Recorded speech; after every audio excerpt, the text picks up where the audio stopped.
Bonsoir à tous, soyez les bienvenus dans ce nouveau rendez-vous de l'information. Voici les titres de l'actualité. 48 heures après les événements de Passamainti qui ont causé de graves blessures à 2 personnes, les interrogations s'accumulent. L'absence des forces publiques et des agents de surveillance pose question. Les autorités ont-elles failli par un manque d'anticipation? Nous ferons le point. De nouveaux chamboulements sur les vols d'Air Austral. La compagnie aérienne a annoncé être contrainte de procéder à plusieurs reprogrammations de vols. Des changements qui sèment l'incertitude chez les voyageurs. Leur réaction dans ce journal. Et puis du sport. À un mois des Jeux des îles de l'océan Indien, nous vous présentons ce soir Daniel Rachidi, le dernier des sélectionnés en athlétisme. Il participera au semi-marathon à Maurice le mois prochain. Nous l'avons rencontré ce week-end. Mais tout d'abord, nous sommes le 18 juin et comme chaque année, la France célèbre l'appel du général de Gaulle depuis Londres en Angleterre. Un appel aux Français à la résistance contre l'Allemagne nazie durant la Seconde Guerre mondiale. Une cérémonie s'est tenue place de France à Dzaoudi ce matin en présence d'Hachim Saïd Hachim et Assadi Raza Fitzehen. Moi, général de Gaulle, actuellement à Londres, j'invite les officiers et les soldats français qui se trouvent en territoire britannique ou qui viendraient à s'y trouver, avec leurs armes ou sans leurs armes. J'invite les ingénieurs et les ouvriers spécialisés des industries d'armement qui se trouvent en territoire britannique ou qui viendraient à s'y trouver à se mettre en rapport avec moi. Quoi qu'il arrive, la flamme de la résistance française ne doit pas s'éteindre et ne s'éteindra pas. Cette lecture du texte de l'appel repris par des collégiens devant les autorités militaires et civiles sonne comme une remise en mémoire, un rappel des atrocités de la dernière guerre. Ce texte évoque également l'appel à la résistance du général de Gaulle, perpétué jusqu'à nos jours. C'est un honneur d'être avec le préfet et tous les grands militaires et voilà. Et en plus, on était heureux de le faire parce que c'est quand même quelqu'un d'important pour la France, Charles de Gaulle. De ce texte, j'ai retenu que Charles de Gaulle, il motivait l'armée française pour continuer à se battre et ne pas baisser les bras. J'avais un peu peur, mais j'ai trouvé que c'était très très bien et moi j'ai adoré. Il y a plein de personnes qui sont mortes pour la France et aujourd'hui du coup on les a honorées et c'était bien. Une remise en mémoire de l'appel repris par des jeunes résidents de Mayotte et salué par le représentant de l'État. Ces cérémonies patriotiques, c'est bien sûr, ce sont des cérémonies institutionnelles, mais ça doit être vivant. Et il est important que les jeunes soient là, que les jeunes apprennent. Il faudrait que ça se développe, et y compris ici à Mayotte. Parce que Mayotte est loin, a été loin, même si ça a été une guerre mondiale, a été un peu plus loin de la guerre que d'autres zones. Mais si, je le répète, si nous vivons de cette façon aujourd'hui, dans notre ensemble français, dans notre grand ensemble national, c'est grâce à l'action de tous ceux qui se sont levés et qui ont rejoint le général de Gaulle, tous les Français libres, qui sont venus, qui sont partis, y compris de l'océan Indien. Un pan de l'histoire marqué par le traditionnel dépôt de gerbes devant le monument aux morts place de France à Dzaoudi, pour ne pas oublier le passé. 2 jours après la nuit de violence à Passamainti, plusieurs interrogations se posent. En effet, ni les maillots jaunes, ni les augmentations d'effectifs de sécurité publique annoncées par les autorités n'ont permis d'éviter cette nuit de terreur. Alors, après plusieurs mois d'accalmie, comment expliquer ce retour des violences et surtout pourquoi personne n'a pu les anticiper? Éléments de réponse dans ce reportage d'Alda Alidi et Maolida Bouanaheri. Ils sont présentés comme l'un des remparts contre la délinquance. 200 maillots jaunes mobilisés sur toute l'agglomération de Mamoudzou. Pourtant, dimanche soir, aucun d'entre eux n'était sur le terrain, ni à Passamainti. Dimanche, on ne travaille pas. On travaille du lundi au samedi seulement. Ni dans le quartier de Doujani, d'où sont partis les agresseurs. Ici, les maillots jaunes que nous croisons expliquent qu'ils finissent leur surveillance à 18h. Pour cet ancien gilet jaune, la nouvelle réorganisation a affaibli considérablement leur force de dissuasion. Avant, les gilets jaunes attrapaient les délinquants, les corrigeaient ou alors on allait menacer les proches de les expulser du village. Ils avaient peur de nous et c'est leur propre famille qui les arrêtait. Aujourd'hui, les maillots jaunes ne font que quelques heures sur le terrain. Ils n'osent même pas les intimider car on leur dit de ne pas les toucher. Ici, l'interdiction de ces méthodes musclées contre les délinquants renforce la méfiance envers les autorités. Elle réduit surtout les renseignements venant du terrain. Ainsi, malgré la présence de 4 véhicules de police et de 2 caméras de surveillance ce soir-là, impossible d'empêcher le drame. On a quand même des unités de voie publique qui ont beaucoup amélioré leur réactivité, mais on ne pourra jamais de toute façon empêcher des mouvements sporadiques et en plus des mouvements qui ne sont pas soudains. Ce sont des mouvements qui ont été programmés à l'avance. Donc ces gens-là, évidemment, interviennent rapidement et se retirent aussitôt. Les policiers aujourd'hui doivent patrouiller partout, se montrer partout. On ne peut pas se dire on reste au stade aujourd'hui, on ne bouge pas parce que ça va se passer ici. Quand on est à un endroit fixe, ça se passe ailleurs. C'est aux résidents, c'est à la population, l'affaire de tous, la sécurité. L'affaire de tous, je dis bien, il faut que le citoyen prenne ses responsabilités, avise la police, il y a un incident particulier, c'est anormal, il va se passer quelque chose. Comme ça, nous, de manière préventive, on peut intervenir, on peut rassembler le monde nécessaire. Il ne faudra pas attendre tout le temps que ça se passe pour dire il se passe.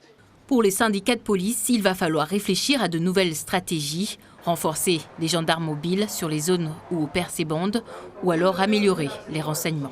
Depuis la mobilisation de 2018 contre l'insécurité, les forces de l'ordre ont obtenu plus d'effectifs.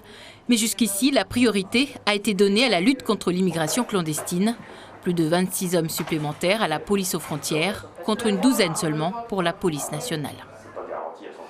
Une délinquance juvénile qui prend des proportions inquiétantes. Dernier fait en date cet après-midi, un élève de 5e a été agressé à l'arme blanche au collège de Mtsangamouji par un autre élève de l'établissement. La victime a été évacuée à l'hôpital. Sa famille a décidé de porter plainte. L'agresseur, lui, a été interpellé par les gendarmes. Et pour parler de ces violences à répétition, notamment ces violences des mineurs à Mayotte, Mariam Rouavili, sociologue, est notre invitée. Bonsoir. Bonsoir. Alors, Mayotte connaît une inquiétante délinquance juvénile. Comment la société mahoraise en est arrivée là? Alors, d'abord, merci pour votre invitation. Alors, Mayotte s'est transformé au niveau de notre mode de vie en termes d'éducation. Et nous avons connu ces 20 dernières années une autre forme de communication. Et cette forme de communication, aujourd'hui, on parle de formes de violence. Et ces violences, des violences physiques, des violences sexuelles. Et là, on va rajouter aujourd'hui aussi des violences morales. Mais qu'est-ce qui s'est-il passé depuis ces 20 dernières années? On associe ce qui se passe aujourd'hui à Passamaïti à ce qu'on appelle la violence urbaine.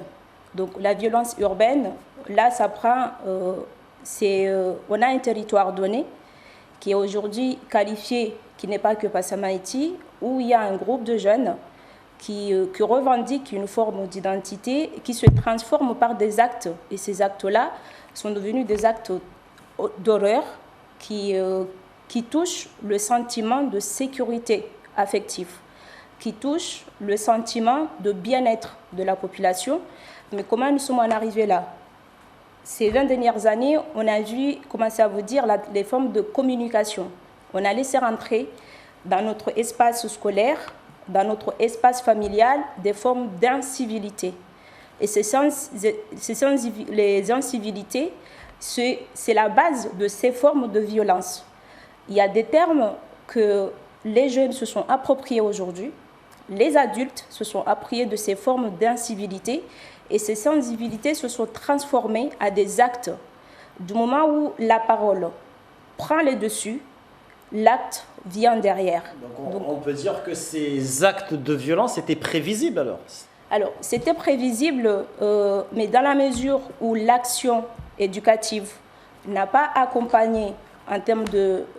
été accompagnée par la prévention, n'a pas été accompagnée par une action sévère en termes de transmission sur la question de qu'est-ce qui est le rôle d'aujourd'hui du père, de la mère, de l'école, du citoyen tout court.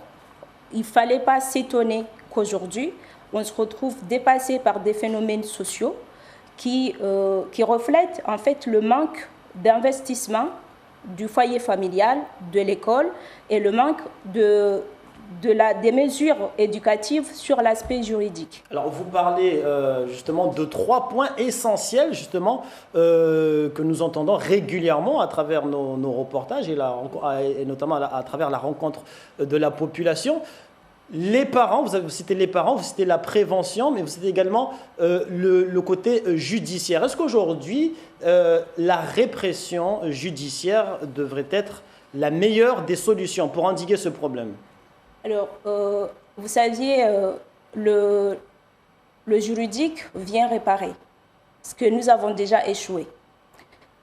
C'est une mesure réparatrice. Donc, on ne peut pas partir sur une mesure réparatrice pour dire que nous allons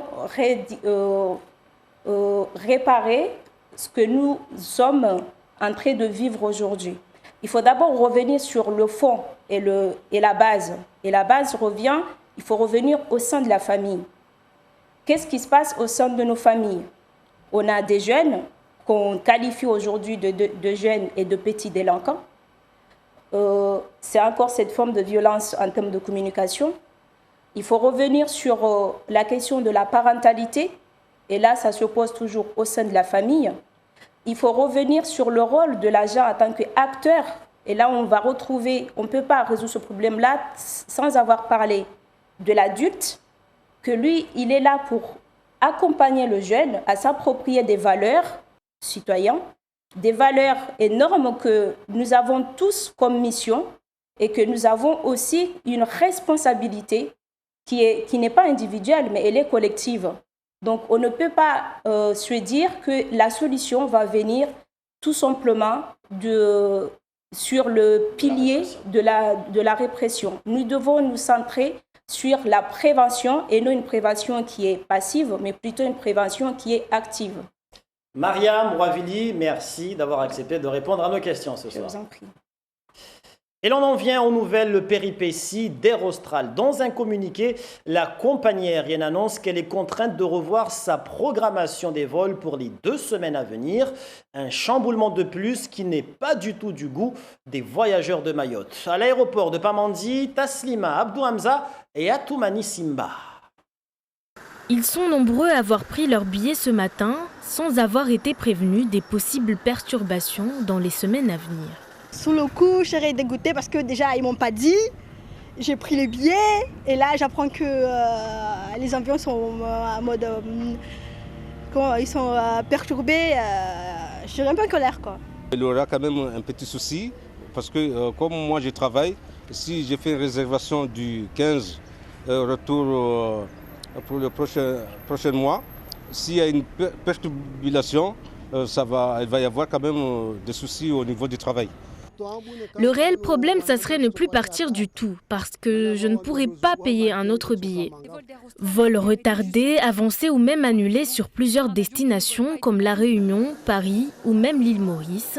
Le vol du mercredi 19 juin de Paris à destination de Mayotte, prévu à 8h10, est annulé. Les passagers devront prendre un vol du lendemain à 8h10. Quant au vol du vendredi 21 juin à destination de Paris, il a été également annulé. Les passagers partiront le samedi 22 juin. Le départ est prévu à 9h10. Beaucoup de changements, pas mal d'incertitudes. Les usagers ne savent plus à quel sein se vouer. L'État devrait faire quelque chose. Là, cette compagnie est toute seule. Elle n'a pas de concurrence, donc elle fait ce qu'elle veut. J'ai acheté le billet, j'attends de savoir si mon enfant part ce jour-là ou s'il y aura encore d'autres perturbations. Je devrais voyager vendredi, mais c'est annulé, du coup je pars samedi, mais je ne suis pas sûr de partir samedi. Ils doivent trouver une solution pour ça, parce que, je sais pas, parce que normalement, si on vient chez Austral pour avancer les billets, on est obligé de payer. Et nous, on a déjà payé pour la date et tout. Et maintenant, c'est annulé. Depuis l'immobilisation du Boeing 787-8 d'Air Austral, la compagnie ne cesse de trouver une solution pour une meilleure organisation en cette période de haute saison. La compagnie explique être confrontée à un problème de disponibilité d'appareils à affréter compte tenu des spécificités de la piste courte de Mayotte. Et c'est aussi pour contester contre des retards répétitifs ou des annulations de dernière minute qu'une marche populaire des Mahorais s'est déroulée le week-end dernier. En ligne de mire, la cherté des billets d'Air Austral.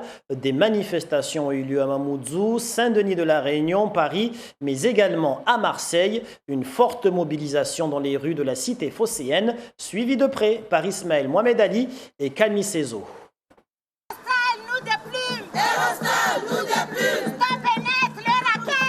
Une centaine de Mahorais a répondu à l'appel du collectif Même France, les Mahorais en mouvement. Le mot d'ordre est clair.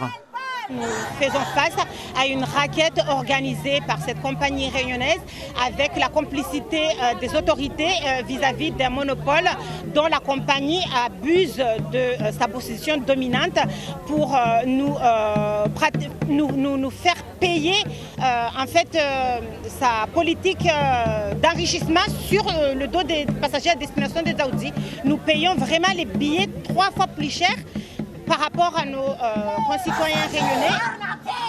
Les manifestants dénoncent les prix exorbitants de la compagnie aérienne Air Austral, aujourd'hui en quasi-monopole sur la desserte Paris-Dzaoudzi et sans aucune concurrence dans le ciel mahorais. Moi, par exemple, j'ai 2 enfants et moi, pour aller à Mayotte, il faut 5 000 €. 5 000 €, c'est quand même excessif, c'est très cher. J'ai 3 enfants, j'ai payé 4 000 € et quelques. C'est trop, c'est trop. Les billets sont tellement chers qu'on réfléchit à 2 fois avant de pouvoir aller chez nous. On aurait bien aimé qu'il y ait la concurrence pour qu'au moins les tarifs puissent être un peu plus souples. Quand on regarde un aller-retour Réunion-Mayotte coûte 600 € en moyenne, Paris-Réunion coûte 500 €, Marseille-Dzaoudzi, à limite 1800-2000 €. Il y a un problème là, je trouve.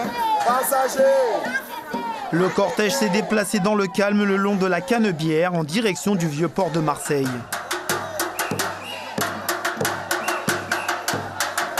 Il a été également question du fameux serpent de mer de la piste longue qui permettrait une liaison directe Mayotte-Paris. Le projet pour Mayotte et qui est facile à construire, c'est la construction de la piste convergente. J'ajoute que le même projet est réalisé à Rodrigue. Il n'y a que 20 000 habitants, alors qu'à Mayotte, il y a plus de 300 000 habitants. Donc on ne peut à Rodrigue financé en partie par le gouvernement. Alors qu'à Mayotte, il y a plus de 300 000 habitants qui sont des Français qui demandent simplement à avoir la continuité territoriale qui ne se fait pas. Et donc vraiment, il y a un ras-le-bol et moi je comprends le ras-le-bol qui s'exprime. Et il ne faut pas oublier aussi que Mayotte et les Mahorais, on est le département le plus pauvre. On ne peut pas aussi demander à une population plus pauvre de payer plus cher. Ce week-end, plusieurs collectifs citoyens mahorais se sont mobilisés au même titre que Marseille, à Mamoudzou, Saint-Denis de la Réunion et Paris. Un bras de fer avec Air Austral, vraisemblablement parti pour durer. Retour à Mayotte pour parler de cette réunion qui s'est tenue ce lundi à la MDPH, la Maison départementale des personnes handicapées. Une rencontre en présence de tous les partenaires sociaux et médico-sociaux de l'île. Un nouveau dispositif nommé Reconnaissance des acquis d'expérience va être mis en place. Son but, chercher à reconnaître les compétences des personnes en situation de handicap éloignées de l'emploi ou avec peu de qualifications. On écoute Faïza Omar Saïd, conseillère en insertion professionnelle à l'Association des déficients sensoriels. Elle s'est confiée à Taslima Abdou Hamza et Youssouf Abed Matouar. Cette reconnaissance va leur permettre à la fin du livret d'avoir une certification qui va leur permettre en fait de s'insérer dans le milieu professionnel. Parce que là on va travailler les savoir-faire et les savoir-être professionnels.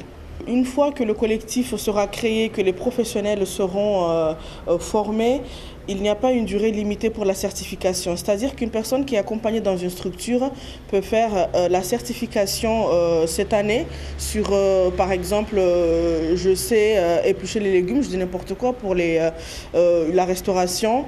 Et une fois qu'elle aura validé cette compétence, l'année qui suit peut faire une autre certification. Donc pour la durée de l'accompagnement, ça dépendra en fait, parce qu'on fera venir des professionnels à Métropole pour venir former les accompagnateurs et toute cette durée dépendra de la formation des salariés de l'accompagnement qui se fera sur le territoire. Du sport pour terminer avec notre série de reportages consacrés à la préparation aux Jeux des îles de l'océan Indien. Ils démarrent, je le rappelle, dans tout juste un mois. Et en athlétisme, ils seront 7 à représenter Mayotte. Au javelot, on retrouvera Soultouani Ali, Kombo Zuber et Tanzila Jean-Jacques. Au sprint, Kamel Zuber, Naomi Ali et Afidou Saïd seront là également. Le dernier athlète sélectionné s'appelle Daniel Rachidi. Il sera aligné sur le semi-marathon le 26 juillet prochain à Maurice. Son portrait est signé Aurélien Février et Géraldine Louis. Daniel Rachidi est au cœur de sa préparation pour le semi-marathon du 26 juillet prochain, avec les 10 km de Mamoudzou ce week-end et un objectif clair pour celui qui porte le dossard 200 au départ de la course.